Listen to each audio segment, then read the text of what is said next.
आगे आओ, आ गए पीछे हो नैन।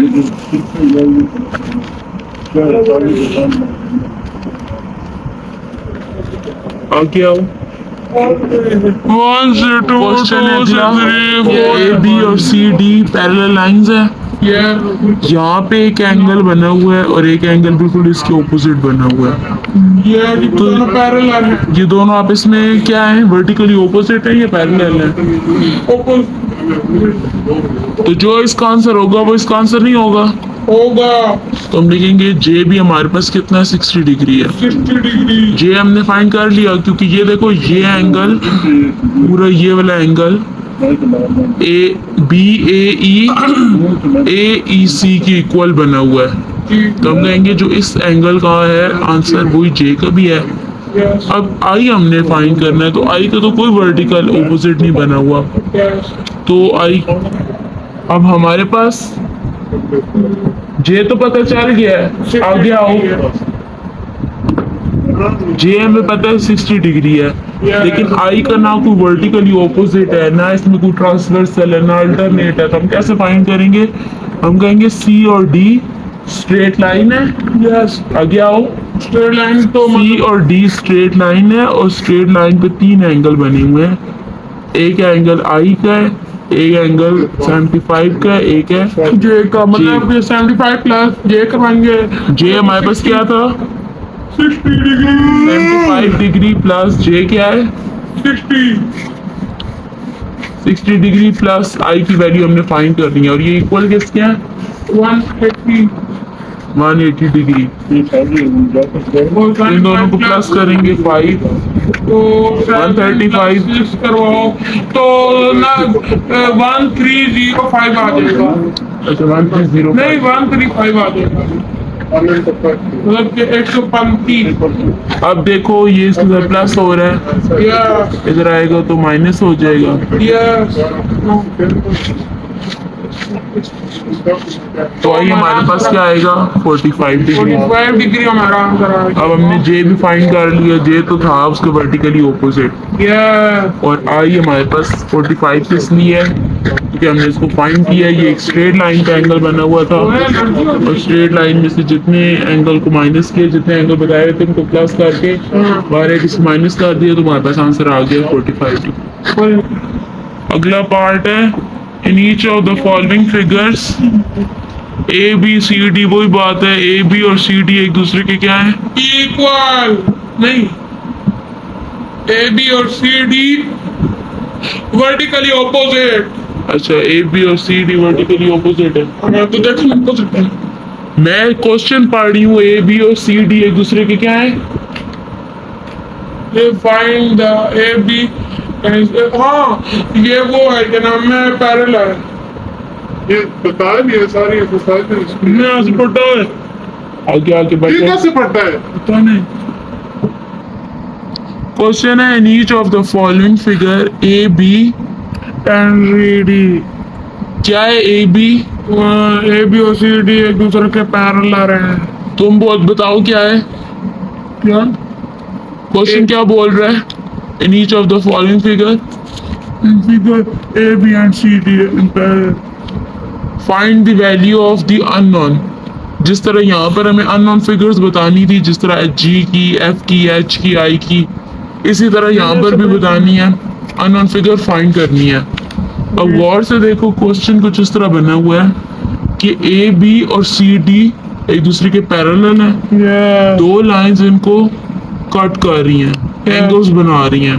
जी। ये वाला जो एंगल है ए, ये वाला एंगल ए इस एंगल की वर्टिकली ऑपोजिट है या नहीं? है। क्या? एंगल ए इस एंगल के वर्टिकली ऑपोजिट है या नहीं? है। एक ही लाइन दोनों को कट कर रही है ना, एक ही लाइन एंगल बना रही है। तो नो। तो इसका तो हमें पता चल गया, ए हमारे पास क्या है 38 डिग्री, जी। क्योंकि ये दोनों एक दूसरे के वर्टिकली ऑपोजिट है, एक ही साइड पे एंगल बन रहे हैं, ठीक है। लेकिन 2b कैसे फाइंड करेंगे? अब ये वाला एंगल इस पूरे एंगल की इक्वल हो सकता है, जी। ऐसे ही है ना। ये वाला जो एंगल बना हुआ है 2b, ये जो एरो बता रहे हैं वो, ये एंगल इस पूरे एंगल की इक्वल हो सकता है। जी। इस एंगल को फाइंड करने के लिए हम क्या करेंगे, लिखेंगे 30 डिग्री, ये वाला 30, साथ क्या करेंगे प्लस किससे करेंगे, जो ए फाइंड किया है, प्लस 38 डिग्री। हमारे पास क्या आंसर आएगा 68 डिग्री। जी। अब हम 2b फाइंड कर सकते हैं ना। हमें Yes. पता है ये एंगल पूरा कितने का है 68 डिग्री का, जी। तो जो 68 डिग्री होगा वो इसका भी आंसर होगा। तो हम क्या करेंगे 2 को देंगे, यहाँ लिखेंगे 2b इक्वल्स टू, ये दोनों एक दूसरे के इक्वल है ना, तो 2b equals to 2b equals to बताओ 2b equals to 30 30 180 180 90 2b is equal to वो 68 डिग्री।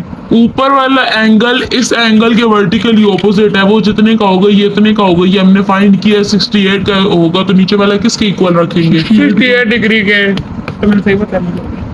अब बी हमने सिर्फ फाइंड करना है, यहाँ पर 2 शू नहीं होना चाहिए, तो हम क्या करेंगे बी इधर ही रहेगा, ये इधर आके इसके साथ डिवाइड हो जाएगा 68 के साथ। वापस आंसर क्या आएगा बी इक्वल्स टू, डिवाइड करो 68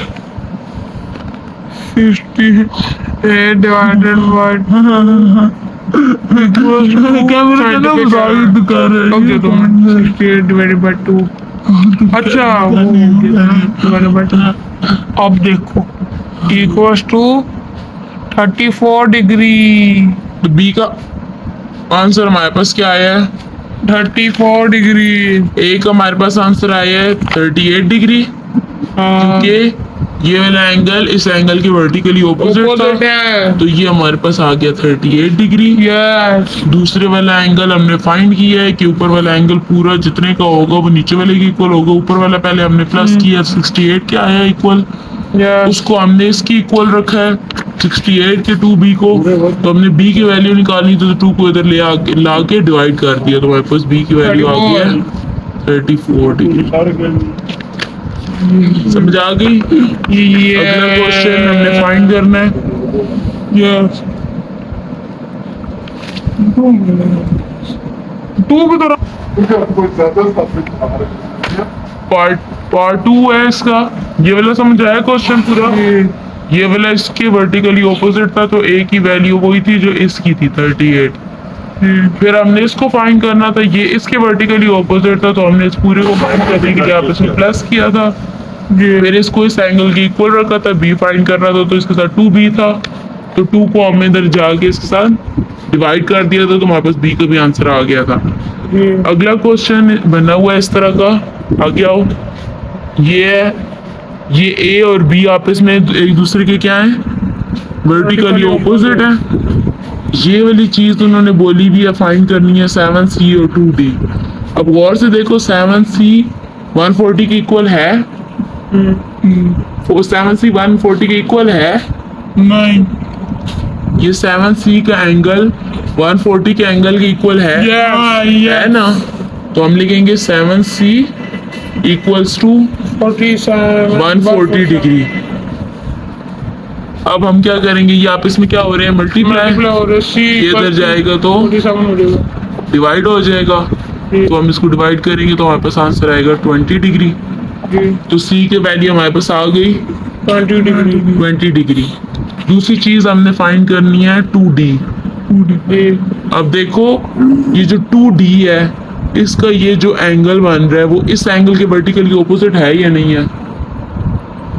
कौन सा? ये वाला जो एंगल बन रहा है इस एंगल के वर्टिकली है। ऑपोजिट है या नहीं है ना?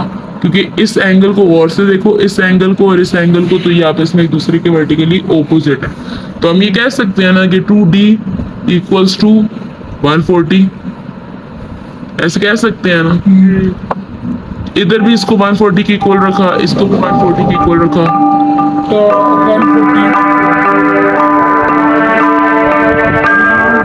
70 डिग्री आ जाएगा। तो D degree equals to 140 degree divided by 2। तो हमारे पास आंसर क्या आएगा? इसको फोन इन्हें बच्चे से फोन करना। अब तुम लोगों को मिल गया, तुम बताओ फोन 70 डिग्री। अब इस क्वेश्चन में कोई कंफ्यूजन है C और D में? दोनों चीज समझ आ गई हैं? ये दोनों पार्ट हो गए हैं, ये चारों पार्ट भी हो गए हैं, चारों में कोई कंफ्यूजन है? नहीं। पैरेलल समझ आ गया क्या होता है, ट्रांसवर्सल समझ आ गया है, कॉरस्पॉन्डिंग भी समझ आ गया है, अल्टरनेट भी समझ आ गया है। अगला क्वेश्चन देखो, अगला क्वेश्चन भी अननोन फिगर्स फाइंड करनी है। ये वाला एंगल इस एंगल के वर्टिकली ऑपोजिट है, जो इसका आंसर आएगा वो इसका भी आंसर होगा। और से देखो अगला क्वेश्चन है पार्ट 3। पार्ट 3 क्या कह रहा है? पी क्यू क्या है? पी क्यू क्या है? ये इंटरवर्सल पी तो क्यू नहीं क्या है। बना? कौन ये सी लाइन 180 है? डिग्री है। स्ट्रेट लाइन बनी हुई है। ए बी सी डी एक दूसरे के पैरेलल है। जी। स्ट्रेट लाइन पे अगर दो एंगल हो और हमने इनको फाइंड करना हो तो हम आपस में क्या करते थे पिछली एक्सरसाइज में? हुए मोटर शक्ति आई हुई है, उस गैरत की पड़ी जा रही है। ये वाली चीज हम क्या करते थे पिछले क्वेश्चन में?